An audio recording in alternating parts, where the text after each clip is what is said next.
자, 오늘은 그 오병이어에 관한 아주 잘 알려진 이야기를 중심으로 다시 한번 2021년이라는 새로운 시간 속에 던지는 주님의 메시지는 뭘까를 초점으로 말씀을 좀 나누도록 하겠습니다. 이 스토리는 워낙 잘 알려져 있고 또 우리들에게도 익숙한 본문이기 때문에 다양한 해석을 우리가 들어왔습니다. 또 그 해석들이 다 부분적으로는 일리가 있어요. 근데 그 중에 제일 그 합리성 또 이성주의에 기초한 좀 황당한 해석들도 있습니다. 예를 들면, 야, 이게 어떻게 사실이겠냐? 아이가 한 끼 먹을 저녁거리를 내놓으니까 우물쭈물하고 있던 어른들이 감동을 받아서 꿍치고 있던 도시락을 너도 나도 앞장서서 내놓는 바람에 그 들판에 놀라운 감동스러운 기적이 일어난 거지. 어떻게 떡 5개와 물고기 2마리를 떼서 계속 주는데 그걸로 2만 명가량의 사람들이 먹고 12강주리가 남을 수 있겠느냐. 그래서 상당히 이성과 합리주의적인 접근에서 그렇게 또 황당한 해석을 하는 사람들이 있어요. 1995년도 3월에 아마 여러분들도 기억을 하실 잘 알려진 사건인데, 도쿄 지하철역에서 일본 하면 여러분 최정밀 국가 아닙니까? 그리고 아주 첨단 과학으로 똘똘 뭉친 그런 시기였는데, 그 지하철에서 옴진리교가 가스로 테러를 일으켰어요. 그래서 무려 12명이 죽고 5,500명이 넘는 인원들이 중경상을 입었어요. 이게 뭐 일본만 경악한 것이 아니라 세계가 깜짝 놀랐어요. 어떻게 이 대명천재 일본 같은 나라에서 이런 일이 일어날 수 있겠는가. 그때 그 유명한 소설가 중에 한 사람인 그 일본의 그 무라카미 하루키라는 사람이 있어요. 노르웨이 숲도 썼고 잘 아시죠? 이분도 충격을 먹고, 야, 이건 참 말이 안 되는 황당한 사건이다 해서 이분이 직접 발벗고 나서서 그 옴진리교에 빠졌던 사람들을 62명을 정밀 인터뷰를 했습니다. 그런데 인터뷰 결과가 더 충격적이에요. 그 옴진리교에 빠진 신봉자의 대부분이 일본에서 최고의 과학 엘리트들이라는 거예요. 그러면 더더군다나 그럼 어떻게 이런 맹신에 가까운 일들이 가능했는가? 그리고 그들의 그 평생을 살아온 메커니즘을 쭉 조사를 해봤더니 논리적인 글, 과학적인 사고방식만 어릴 적부터 쭉 읽고 학습하고 인생이 그렇게 형성이 된 거예요. 그래서 이 사람들은 1 더하기 1은 반드시 2가 나와야 돼요. 근데 여러분, 1 더하기 1은 2가 나올 수 있지만, 2를 포함할 수 있지만, 이것이 인문학적으로 해석을 하면 상승작용을 일으켜서 5도 되고 10도 될 수 있단 말이에요. 그렇잖아요? 예, 우리가 2 사람이 힘을 합치면 꼭 2 사람의 에너지만 나오는 게 아니에요. 그러면서 이 무라카미 하루키가 아주 중요한 얘기를 하나 결론을 냈는데 그 대목이 굉장히 인상 깊었습니다. 뭐냐 하면 이런 사람들의 사고방식은 초월적인 것을 받아들이지 못한다. 사람이 살다 보면 이렇게 될 수도 있고 저렇게 될 수도 있다는 여지가 의식 구조 속에 형성이 안 돼 있다. 그래서 이런 사람들이 잘못된 종교에 빠져버리면 맹신자가 돼요. 자, 기독교는 초월주의로 가서는 안 되지만 초월적입니까? 아닙니까? 초월적이란 말이에요. 예수님의 탄생서부터 동정녀 마리아에게서 태어나셨어요. 그거는 과학적인 접근과 이성적인 합리적인 사고의 논리적 추적으로는 설명이 안 되는 부분이란 말이에요. 그렇듯이 오늘 이 오병이어의 기적도 우리는 너무 이것을 논리적인 접근, 과학적인 접근을 통해서 거기에 딱 떨어지는 결과물을 내듯 해석을 접근해서는 안 돼요. 그냥 성경에 쓰여 있는 대로 예수님은 이 사건을 통해서 우리들에게 어떤 그 팩트 이상의 부요한 메시지를 드러내고 싶었던 걸까? 여기에 우리가 조금 접근을 해보면 뜻밖의 놀라운 주님의 마음을 만날 수가 있습니다. 자, 그런 차원에서 첫 절인 13절을 봅시다. 예수께서 들으시고 배를 타고 떠나사. 자, 잠깐 절을 보실까요? 예수께서 들으시고 그랬어요. 그러면 앞에 어떤 들었던 이야기와 오늘 전개될 사건은 연결고리나 맥락을 갖고 있을 거란 말이죠. 무슨 얘기를 들었을까요? 헤롯의 궁궐에서 일어난 세례 요한의 끔찍한 참수형의 소식을 들은 거예요. 요한의 목배임을 당한 참수형은 헤롯의 궁궐에서 일어났어요. 당시 이스라엘 땅의 모든 부와 사치가 향락으로 자리매김한 상징적인 장소, 모든 것이 갖추어져 있는 장소, 이 헤롯 궁궐이에요.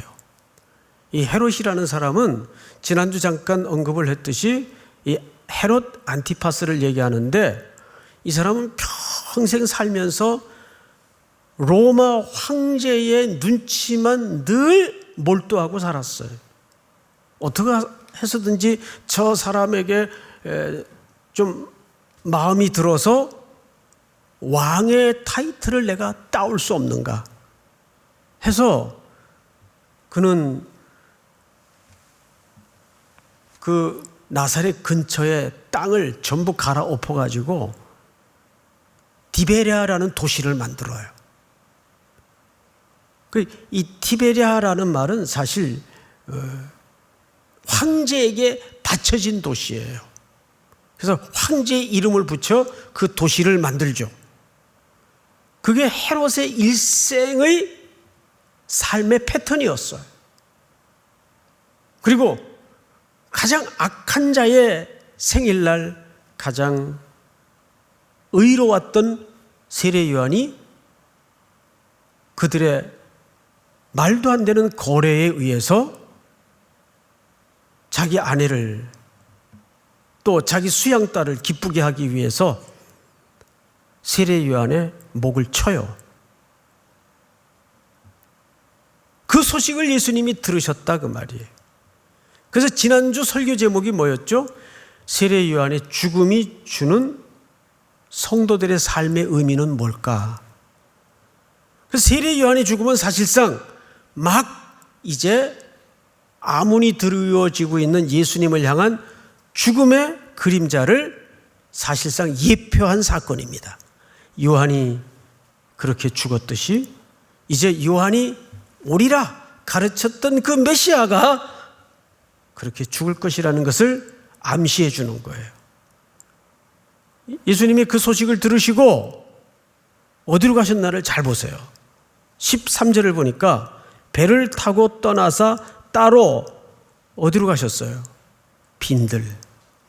마태도 마가도 누가도 이 세 복음을 공관복음이라고 하죠. 요한복음은 따로 제외를 하더라도 다 빈들로 가셨다고 설명합니다. 근데 빈들이에요. 무엇과 대조를 위한 절묘한 배치되는 그림일까요? 헤롯 궁궐과 배치되는 그림이에요. 세례 요한이 일상을 살았던 그 빈들로 예수님도 들어가십니다. 그런데 그 빈들로 사람들이, 무리들이 뭔가를 절실히 허기가 진 채 따라 찾아와요. 그 내용을 좀 읽어보십시다. 무리가 듣고 여러 고을로부터 걸어서 따라간지라. 자, 우리 14절 다 같이 시작. 예수께서 나오사 큰 무리를 보시고 불쌍히 여기사 그 중에 있는 병자를 고쳐 주시니라. 네. 저기서 애어른 장애를 가진 자들 할 것 없이 막 몰려오니까 예수님이 그 무리를 보시고 제일 먼저 어떻게 했다고 되어 있죠? 불쌍히 여기사 스플랑크 니조마이. 여러분들에게 몇 번 나누었던 본문이죠. 불쌍히 여기사. 이 스플랑크 니조마이는 사실 제사를 드릴 때 제물의 내장을 자르다 태우다 라는 고대 어의를 담고 있습니다. 그래서 스플랑크 니조마이라는 불쌍히 여기다라는 말은 정확히 이런 의미로 형성이 됩니다. 헬라 말로는 창자가 끊어지는 아픔. 히브리인들은요, 독특하게도 이 우리 몸 안에 장기에 그 감정의 좌소가 있다고 믿었어요. 사실. 근데 그 정서가 놀랍게도 우리 민족의 정서와 같아요. 우리도 그런 말을 하지요. 너 간이 부었구나. 그럼 무슨 말인지 우리 알잖아. 그죠? 아유, 배알이 꼴린다. 이런 말 하고 간이 콩알만해졌다. 뭐 이런 내장 장기를 유비해서 감정을 표현하는 한국말이 굉장히 많아요. 그런데 이 똑같은 정서가 유대인들에게도 담아져 있는 거죠. 그래서 여기 스플랑크 니조마이라는 불쌍히 여기다라는 의미는 정확하게 창자가 동갈이 나는 아픔. 동갈이 난다가 무슨 말인지 아시죠? 이게 사실은 경상도 말인데 끊어지는 아픔이다 그 말이. 이제 중국 고대사에 나오는 이야기인데 전쟁을 하던 어느 병사가 원숭이를 잡았어요. 근데 새끼 원숭이에요. 그걸 눈치챈 어미 원숭이가 죽으라고 울면서 따라와요. 소리를 지르면서. 병사가 놔주고 싶어도 상황이 여의치 않아서 안 놔주고 있으니까 결국은 따라오던 원숭이가 꽥 하고 그 앞에서 죽은 거예요. 죽은 원숭이 배를 보니까 배가 좀 이상하더래요.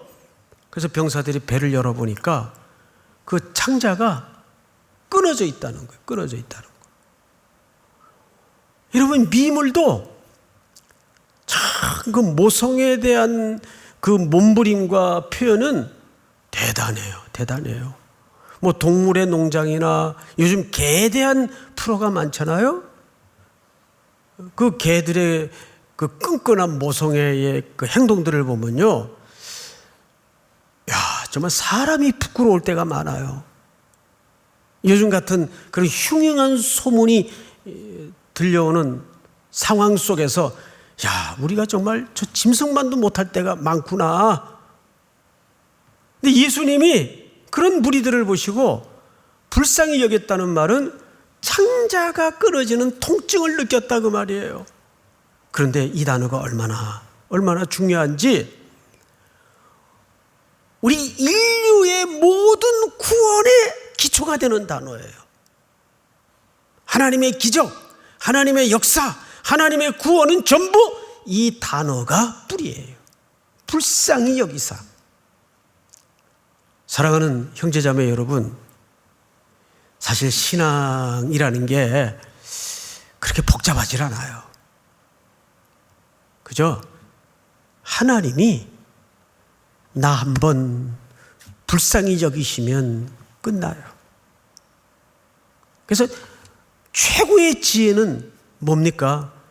하나님 앞에 달려드는 거예요. 아버지, 하나님 앞에 달려드는 거예요. 제가 아이들 어릴 때 막 야단을 쳐요. 그러면 큰아이는 아주 지혜로워서 얼굴이 실룩실룩 하다가 얼른 아빠 품으로 달려들어요. 그러면 제가 저리가 이 기집애야, 그러겠어요 제가? 그러겠어요? 여러분, 잠 깨라고 다시는 그러지 마. 끝난 거예요 그걸로. 뭐 노트북이 망가진들 뭐 어떡하겠어요. 아빠하고 달려드는데. 그게 지혜예요, 지혜. 자녀의 지혜예요. 모든 우리의 구원과 하나님의 역사와 기적은 불쌍히 여기심부터 시작이 되는 겁니다. 그리고 그 다음에 아주 중요한 얘기가 있는데 잘 보세요. 불쌍히 여기사 그 중에 있는 병자를 고쳐주니라. 할렐루야. 자, 제가 지금 이 왼쪽 옷깃에 장애인 주일의 배지를 달고 있죠. 오늘 장애인 주일이에요. 그래서 오후에 체육관에서 행사도 하고 했는데, 예수님이 이 땅에 오셔서 집중적으로 하신 세 가지 사역이, 첫째는 가르치는 사역이에요, 디다케. 두 번째는 선포하는 사역이에요, 캐리구마. 마지막 세 번째는 치료하시는 사역이에요. 가르치고 전파하고 치료하시는 사역이었어요. 근데 이 치료는 사실상 굉장히 포괄적인 개념입니다. 단순히 아픈 사람을 고쳐주는 것도 물론 치료의 범주 안에 들어가지만, 이 치료는 오늘 이런 날을 우리가 기념하여 지키는 것처럼 사실 이런 날이 필요 없어야 돼요. 우리 일상 속에 이런 연약한 자들을 함께하는 정서가 훈련되어 있어야 돼요. 이런 연약한 자들을 돌보고 함께하는 것도 넓은 광의적 차원에서는 치료의 사역이에요. 그 중에서도 제가 제일 속상하고 눈물 나고 가슴 아픈 게 뭐냐 하면, 가끔 뉴스 보도에 어느 지역에 막 플래카드가 붙어 있고 피켓 들고 부녀자들이 나와서 결사반대, 뭐 혐오시설 결사반대, 저기 쓰레기 소각장이 들어오나?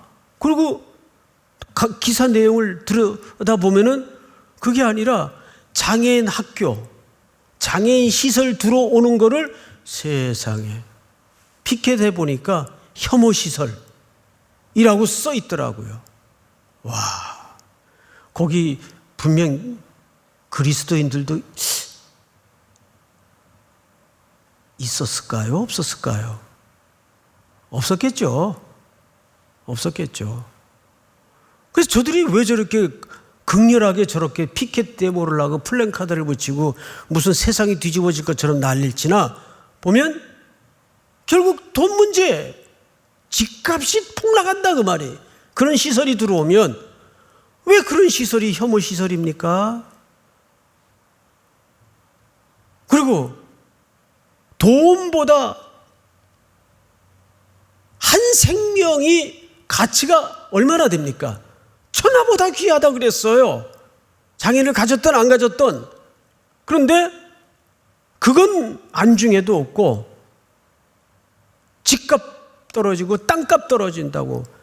여러분, 대한민국 공화국은 집값 땅값이 더 떨어져야 돼요. 이게 지금 말이 된다고 생각하세요? 아예 폭락을 해야 돼요.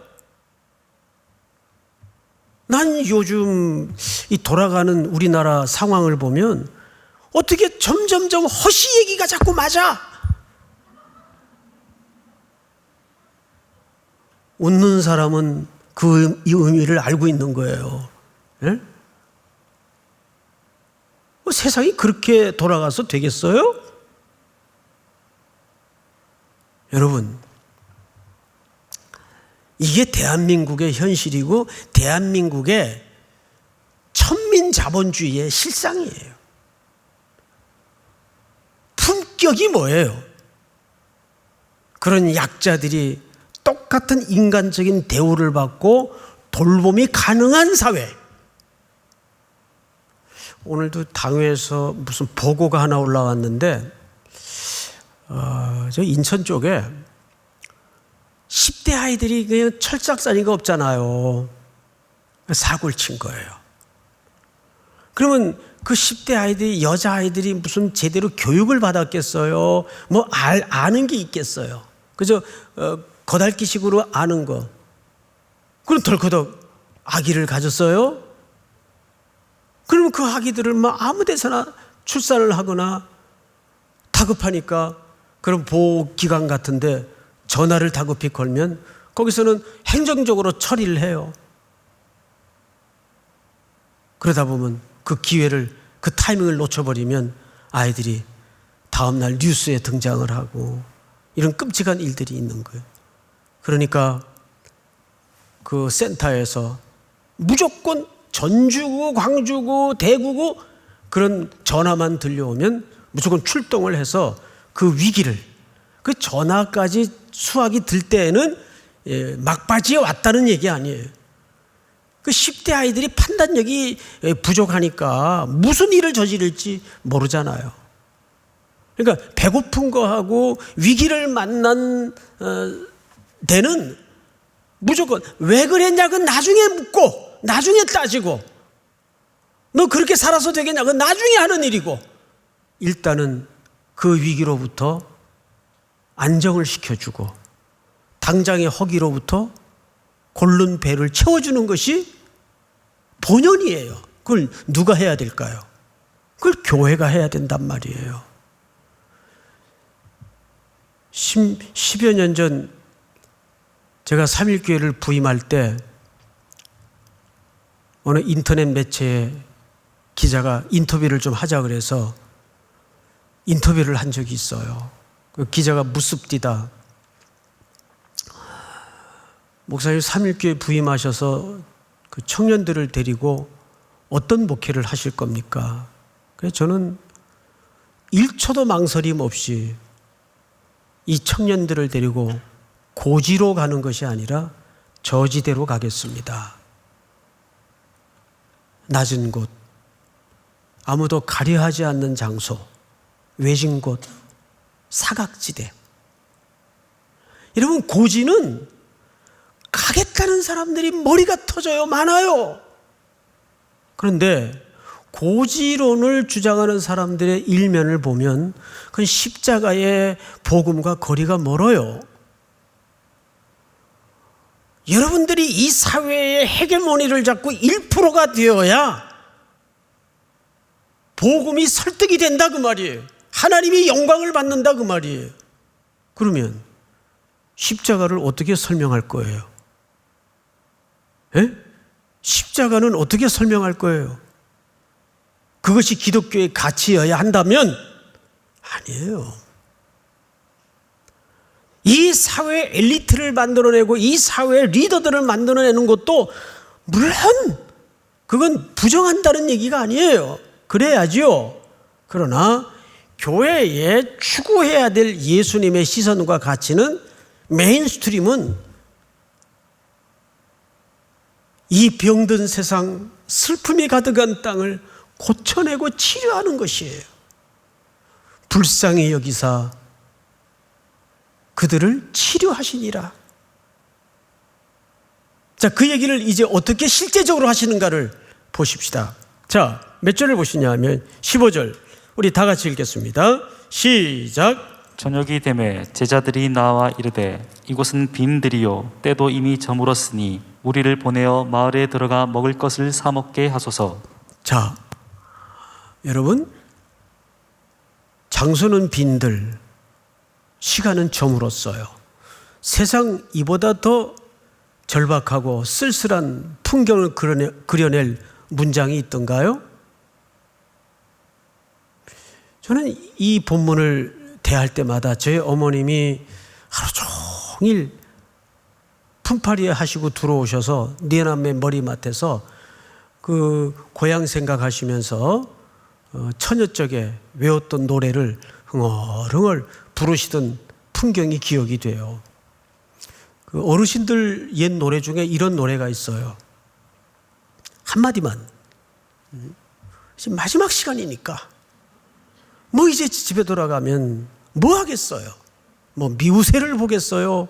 예? 해는 져서 어두운 이런 노래가 있어요. 찾아오는 사람 없어. 여기가 빈들이에요. 해는 저물었어요. 곧 어둠이 깔려요. 그런데 어느 제장가 와서 이들 마을로 가서 빨리 각자 사 먹게 하지요. 사실 이게 더 현실적인 거거든요. 제자들의 이 제안이. 그런데 제자들이 먼저 백성들의 허기를 걱정하는 듯 기록되어 있지만 요한복음은 달라요. 사복음서를 조합해 보면 이 걱정은, 이 염려는, 이 필요는 사실 누가 먼저 캐치를 하셨는가 하면 예수님이 먼저 주도권을 가지고 캐치를 하셨어요. 요한복음 6장을 좀 띄워주세요. 예수께서 산에 오르서 제자들과 함께 거기에 앉으시니 마침 유대인의 명절인 유월절이 가까운지라. 이 유월절을 전후로 해서 어린 양은 죽어요. 다음 절, 예수께서 눈을 들어 큰 무리가 자기에게로 오는 것을 보시고 빌립에게 말씀하십니다. 우리가 어디서 떡을 사서 이 사람을 먹이겠느냐 하시니. 잘 보세요. 이 본문 중요합니다. 마태복음은 제자들이 걱정한 것처럼 되어 있지만 사실 누가 먼저 질문을 한 거죠? 예수님이 먼저 질문하신 거예요. 그런데 예수님 질문을 잘 보세요. 빌립에게 이르시되 우리면 예수님을 포함한 예수님을 중심으로 누구를 포함한 표현일까요? 제자 공동체입니다. 이 제자 공동체는 오늘날 교회를 얘기하는 거예요. 예수님의 12제자. 그런데 우리가 어디서 떡을 사서 이 사람을 먹이겠느냐? 자, 어디서라는 표현은 물어봅시다. 이건 방법을 물은 겁니까? 장소를 물은 겁니까? 그렇죠. 장소죠. 이상하죠? 이쯤 해서는 방법을 물어야 마땅했을 법도 한데 예수님은 방법을 묻지 않았어요.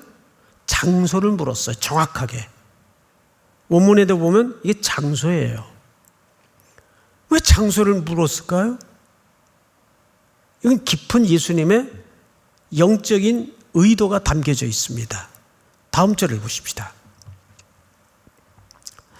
기록된 바 하늘에서 그들에게 떡을 주어 먹게 하였다함과 같이. 어느 사건을 기억하는 기록일까요? 출애굽 때의 사건입니다. 이스라엘 백성들이 빈들을 지날 때, 광야를 지날 때 사실 그들이 아무것도 없는 벌판에서 어떻게 먹고 살았어요? 하늘에서 내려온 양식을 먹고 살았어요. 그래서 예수님이 그걸 물은 거예요. 어디서 이 사람들을 먹이겠느냐? 그 떡은 하늘에서 내려와야 된다 그 말이에요. 그걸 예수님이 염두에 둔 발언이에요. 그리고 보세요. 함과 같이 우리 조상들은 광야에서 만나를 먹었나이다. 자, 다음 절 보실까요? 예수께서 이르시되 내가 진실로 진실로 너희에게 이르노니 모세가 너희에게 하늘로부터 떡을 준 것이 아니라 내 아버지께서 너희에게 하늘로부터 무슨 떡을 주시나니? 그냥 떡이에요? 참떡이에요. 왜 참떡일까요? 모세가 기도하여 하나님이 광야에서 주신 떡은 다음날 또 주우러 나가야 돼요. 그렇죠? 다음날 매일매일 허기가 지면 또 주우러 나가야 돼요. 그런데 그 광야에 내렸던 만나는 곧 오실 참떡이신 예수 그리스도 자신을 예표했던 사건이었다고요. 참떡을 주시나니. 다음 절 다 같이 시작. 하나님의 떡은 하늘에서 내려 세상에 생명을 주는 것이니라. 그들이 이르되 주여 이 떡을 항상 우리에게 주소서. 이 말귀 못 알아들어요 지금. 35절 시작. 예수께서 이르시되 나는 생명의 떡이니 내게 오는 자는 결코 줄이지 아니할 터이요 나를 믿는 자는 영원히 목마르지 아니하리라. 네. 실컷 그 의미를 예수님이 주석해 주시고 해석해 주시고 설명해 주시니까 요한복음 나중에 집에 가서 읽어보시면 그 끝에 뭐라고 되어 있는지 아세요? 어렵도다 이렇게 되어 있어요. 제자들이 어렵도다. 자, 다시 오늘 본문으로 돌아가십시다. 성경을 보세요. 16절 예수께서 이르시되 갈 것 없다 너희가 먹을 것을 주라. 자, 앞을 보실까요? 아주 중요한 본문입니다. 따라서 해볼까요? 갈 것 없다 너희가 먹을 것을 주라. 자, 이 말은 오늘 본문의 척추와 같은 본문이에요. 중심 본문이에요. 예수님이 백성들의 허기짐을 누구에게 해결하도록 위탁하고 있습니까? 위임하고 있습니까? 부탁하고 있습니까? 제자 공동체예요. 그러면 이 허기진 세상에 핏빛으로 얼룩진 이 공고한 상황을 놓고 예수님은 지금 누구에게 그 허기를 채울 수 있도록 부탁하고 있습니까? 교회입니다. 교회는 그래서 고지대로 가야 되는 것이 아니라 낮은 곳, 저지대로 가야 돼요. 근데 그 부탁을 지금 갈 것 없다. 너희가 먹을 것을 주어라. 그러면 이 부탁을 들은 제자 공동체는 그것을 해결해야 되는 지금 책무가 얹어져 있어요. 그건 동시에 오늘 우리에게 던져주시는 책무예요. 제가 한 2주 전에 금요 기도회를 인도하면서 요즘 그 선교 상황에 대해 잠깐 말씀을 나누었던 적이 있어요. 지금 선교사님들이 현장에서 지금 뭐 너무너무 의료도 열악하고 또 미얀마 같은 데는 지금 퇴로가 없으니까 막바지까지 버티고 있다가 가족 먼저 보내고 마지막 비행기를 타고 다 퇴각을 했어요. 지금 자가격리 중에 있는데 이게 우리 교회 문제만이 아니라 각 교회들이 대한민국에 선교사를 파송했던 모든 교회들의 지금 공통적인 문제예요.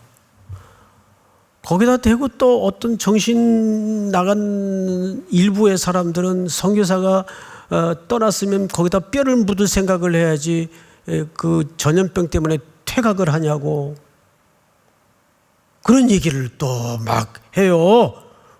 그럼 자기 뼈를 거기다가 묻지 왜 남의 뼈 가지고 그래요? 예? 이렇게 말을 그렇게 함부로, 저도 이제 말을 좀 함부로 하는 경향이 있긴 한데, 그 남이 목숨 가지고 이렇게 남의 말을 함부로 하는 게 아니거든요. 어쩔 수 없이 이제 다 들어왔어요.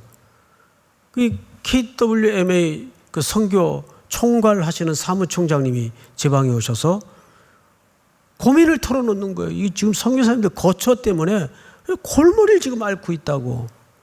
그래서 저도 들은 대로 설교 시간에 그냥 푸념하는 듯이 우리 성도님들에게 말씀을 나눴는데 그 주간에, 그러니까 지난 주간에 우리 교회 어느 집사님이 그 세컨하우스가 하나 있었는데 충분히 방 2개 화장실 하나니까 그냥 월세를 받고 꽤 되는 월세를 받고 자기 생활을 하실 수 있는데 그거를 코로나 기간 동안에 선교사님들 게스트하우스로 쓰시라고 그 선뜻 내놓으셨어요. 이게 얼마나 감사해요. 비록 많은 가정들이 혜택은 못 받을지라도 그 한두 가정이라도 교대로라도 혜택을 누릴 수 있으니까 거기서 뭐 일주일, 2주일 이렇게 머물 수 있겠죠. 너희가 먹을 것을 주라. 그러자 어떤 일이 벌어지는가를 잘 보세요. 성경을 보시면 17절 제자들이 이르되 여기 우리에게 있는 것은 떡 5개와 물고기 2마리 뿐이니이다. 자, 아주 그 유명한 오병이어가 여기 등장을 합니다. 이 부분은 요한복음 강의를 할 때 제가 이렇게 설명을 드렸어요. 자, 보잘것없는 것을 하나님 앞에 드릴지라도 하나님은 그것을 근거로 기적을 베푸시기도 하고 역사하신다. 이런 차원을 메시지화하기 위해서 이 내용이 설정되어 있지 않다고요. 그러면서 제가 설명드렸던 방식 중에 예 중에 하나가 뭐냐 하면 어떤 형제가 목사님 제가 이번에 정말 대박나는 프로젝트 하나를 지금 하나 땄습니다. 1억만 있으면 이건 10배 정도가 아니라 수백 배 따따블로 이건 대박입니다. 1억만 좀 빌려주세요. 저한테. 그래서 내가 1억이 어딨냐. 그럼 내가 1억이 어딨냐 그러면 그럼 5천만 원은 있다는 얘기인지 한 8천은 있다는 얘기인지 모르잖아요. 근데 제가 이렇게 얘기를 했어요. 뭐 1억? 야, 내 지금 있는 전 재산이래야 500원짜리 토큰 하나밖에 없다. 그러면 어느 쪽 설명이 이 상황이 절대 불가능한 상황이라는 것을 설명할 수 있겠습니까? 후자 쪽의 설명이죠. 여기 오병이어라는 말은 그걸 빌미로 근거로 물론 그 아이의 헌신은 하나님이 받으셨겠죠. 그러나 그것을 빌미로 정말 절대 불가능한 상황을 예수님이 어떻게 하셨다는 얘기입니까? 그 담벼락 같은 상황에 예수님이 방법을 내시고 길을 내시고 문을 여셨다는 얘기예요. 오늘 이것은 하나의 그런 문회적 장치입니다. 이 들판에 지금 허기져 여기저기 널려져 있는 2만가량의 백성들이 먹기에는 이게 얼마나 절대로 불가능한 분량인가를 역설적으로 설명하는 하나의 설명 방식이다 그 말이에요. 그런데 이상한 아이러니가 벌어집니다. 자, 18절을 우리 다 같이 한번 읽겠습니다. 시작. 그것을 내게 가져오라 하시고 다시 한번 시작. 이르시되 그것을 내게 가져오라 하시고. 마태, 마가, 누가, 요한 중에 이 본문은 마태만 기록을 하고 있어요. 자, 이것이 중요합니다. 마태는 과연 여기서 뭘 강조하고 싶었던 걸까? 분명 예수님이 16절에서 너희가 먹을 것을 주라 그랬어요. 그러면 누구 보고 해결하라는 얘기입니까? 제자들에게 맡겼어요.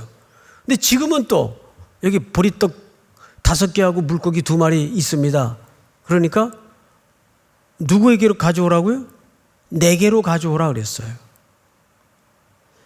이거는 아주 중요한 영적인 질서를 의도하고 있는 거예요. 우리가 이럴 때 있죠. 정말 도와주고 싶어요. 돈은 없어요. 난 방법도 잘 모르겠어. 그러면 이건 내 몫은 아닌가 보다. 손 털면 말 그대로 그걸로 손 터는 거예요. 그런데 그 어떤 이들의 어떤 현장에 절실한 문제를 내가 맞닥뜨렸을 때 우리는 머릿속에는 너희가 먹을 것을 주라. 이게 쟁쟁쟁쟁쟁쟁 거려요. 근데 나는 방법도 모르겠고 가진 것도 없어요. 그럼 거기서 손 털어야 될까요? 어떻게 해야 될까요? 주님, 누구에게 가져 나와야 돼요? 누구에게 가져 나와야 돼? 그 불가능한 상황을 예수님에게 드리고 예수님에게 가져 나올 때 그 문제는 누구의 문제가 됩니까? 예수님의 문제가 되는 거예요. 믿습니까? 그때 그 문제는 주님의 문제가 되는 거예요. 우리는 내가 방법이 없으니까 왜 자기가 하려고 그래? 왜 자기가 할 수 있다고 생각을 해요? 여러분, 내가 가지고 있어도 마음이 없으면 나는 못하는 거예요. 근데 안 가지고 있더라도 내가 드릴 마음만 있다면 기도라도 드릴 수 있는 거예요. 믿습니까? 그 얘기를 하는 거예요.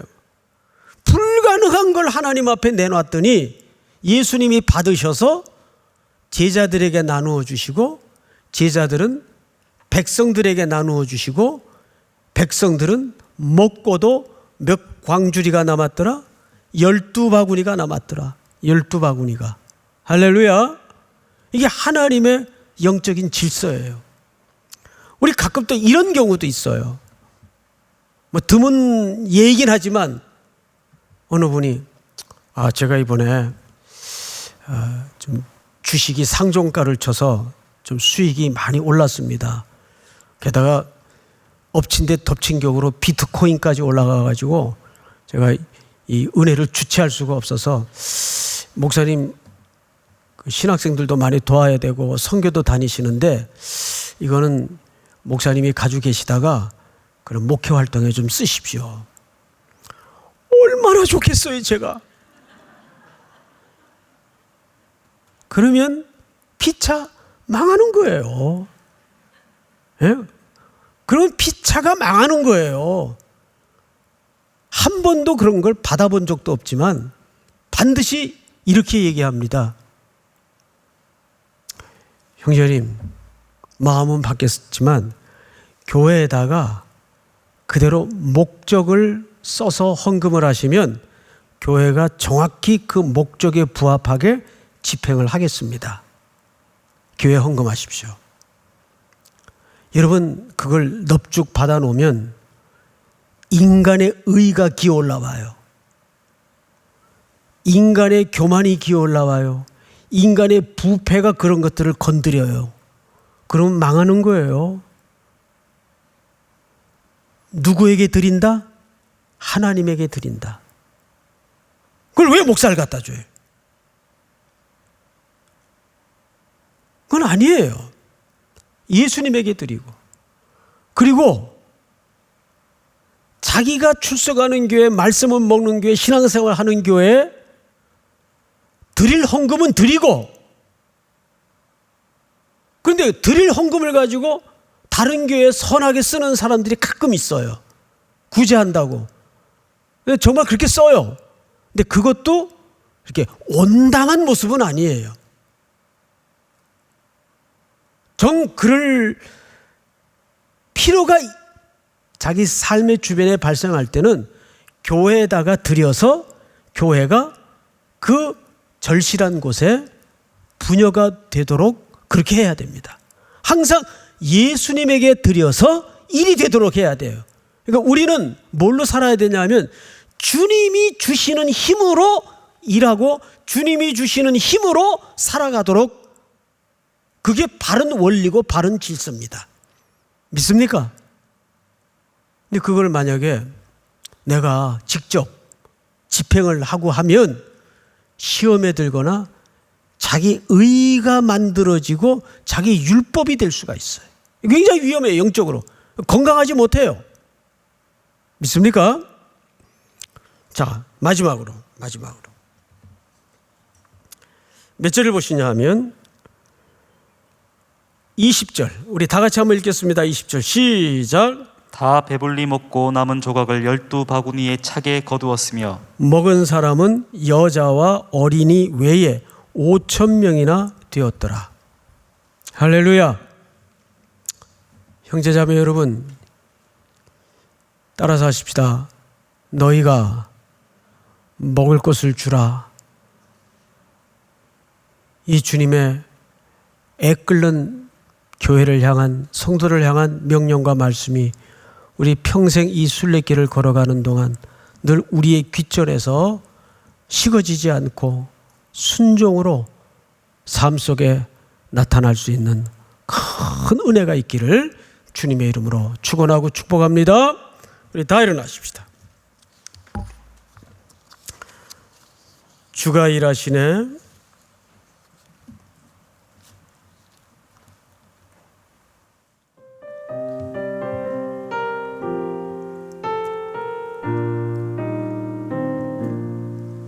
날이 저물어 갈 때 빈들에서 걸을 때 그때가 하나님의 때 내 힘으로 안 될 때 빈손으로 걸을 때 내가 고백해 여호와 이래 주가 일하시네. 주가 일하시네 주가 일하시네 주께 아끼지 않는 자에게 주가 일하시네 주가 일하시네 신뢰하며 받는 자에게 우리 모인 이곳에 주님 함께 계셔서 모인 이곳에 주님 함께 계시네 누리네 아버지 은혜 전떡과 물고기 내 모든 걸 드릴 때 모두 고백해 여호와 주가 일하시네. 주가 일하시네 주가 일하시네 주께 아끼지 않는 자에게 주가 일하시네 주가 일하시네 신뢰하며 얻는 주가 일하시네. 주가 일하시네 주가 일하시네 주께 아끼지 않는 자에게 주가 일하시네 주가 일하시네 신뢰하며 얻는 자에게 하나님 아버지, 오늘도 1부 예배서부터 7부 예배에 이르기까지 시간마다 온 성도들의 경배를 통해서 영광 받으시며 다시 한번 이 공고한 시대를 향하여 특별히 우리 3.1교회를 향해서 너희가 먹을 것을 주라는 명령 앞에 붙잡고 또 한 주를 시작합니다. 걸음걸음 홀로 걷게 마시고 동행하셔서 주가 일하심을 확인하고 경험하는 새로운 한 주가 될 수 있도록 인도하여 주시옵소서. 아무도 가려하지 않는 곳, 음지로, 슬픈 땅으로, 모두가 외면하는 땅으로 주님의 마음을 쫓아, 눈길을 쫓아, 걸음을 따라 열심히 따르는 그리스도의 제자가 될 수 있도록 오늘 여기에 일어선 모든 성도들의 머리마다 성령으로 새롭게 안위하여 주시옵소서. 지금은 우리 구주 예수 그리스도의 은혜와 하늘 아버지의 사랑과 성령님의 교통하심이 머리 숙여 경배를 드리는 사랑하고 사랑하는 귀한 우리 청년들, 성도들 머리 위에 해외, 군에 출타해 있는 가족들, 복중의 생명까지 영원토록 함께 있을지어다. 아멘.